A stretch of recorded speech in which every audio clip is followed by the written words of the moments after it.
श्रीलंका आज से 2 महीने पहले चीन की गोद में जा बैठा था और अब उसका वो हाल हुआ जिसे सुनकर दुनिया का हर देश दंग है। लेकिन जैसे ही श्रीलंका की कमर टूटी, वैसे ही भारत ने बिना लाग लपेट के श्रीलंका को इस भयानक संकट से निकालने का फैसला किया और पूरे विश्व के सामने भारत ने दिखा दी अपनी नेबरहुड फर्स्ट की नीति। अब भारत ने फिर से श्रीलंका की मदद का ऐलान किया। कोलंबो में उच्चायुक्त गोपाल बागले ने बताया कि भारत के द्वारा कुल 3.3 टन आवश्यक मेडिकल सप्लाई 1990 सुआसेरिया एम्बुलेंस सर्विस भी भेजी गई है।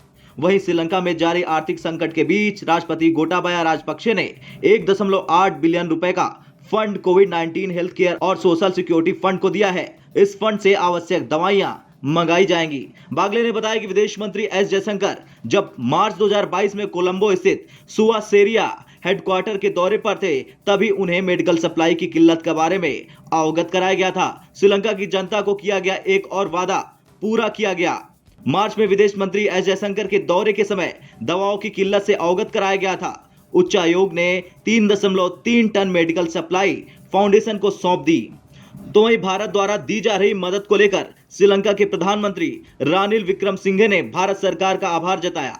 श्रीलंका के प्रधानमंत्री ने ट्वीट करते हुए कहा था, श्रीलंका को आज भारत की ओर से दूध पाउडर, चावल और दवाओं समेत 2 अरब मूल्य की मानवीय सहायता मिली है। इसके लिए मैं भारत की जनता, विशेष रूप से तमिलनाडु के मुख्यमंत्री के समर्थन की सराहना करता हूं। अब सवाल यह है कि चीन को पछाड़कर भारत कैसे कर रहा है श्रीलंका की मदद। दरअसल अब मुश्किल समय में श्रीलंका का सबसे भरोसेमंद दोस्त भारत मदद कर रहा। एक बार फिर भारत ही श्रीलंका को इस विकराल संकट से बाहर निकालने की पूरी कोशिश कर रहा। इससे पहले भी श्रीलंका को भारत की तरफ से दवाई से लेकर खाने की चीजें तक हर जरूरी सामान भेजी गई हैं।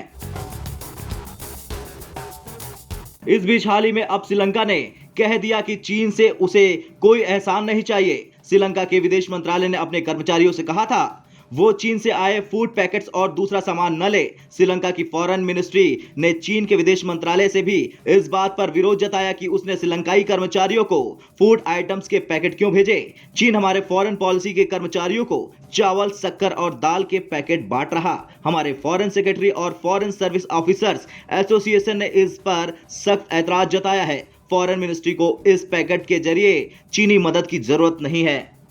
खैर, श्रीलंका की आंखें अब जाकर खुली। जब भारत मना करता था तो उसने नहीं सुनी। अब जाकर श्रीलंका के लोग जहां चीन से दूरी बना रहे हैं, वहीं भारत से उनकी नजदीकियां बढ़ती जा रही है। भारत श्रीलंका को बचाने के लिए और किसी भी मानवीय संकट में श्रीलंका न फंसे, इसके लिए भारत लगातार एक के बाद एक मजबूत प्लान तैयार कर रहा है। ब्यूरो रिपोर्ट, भारत तक।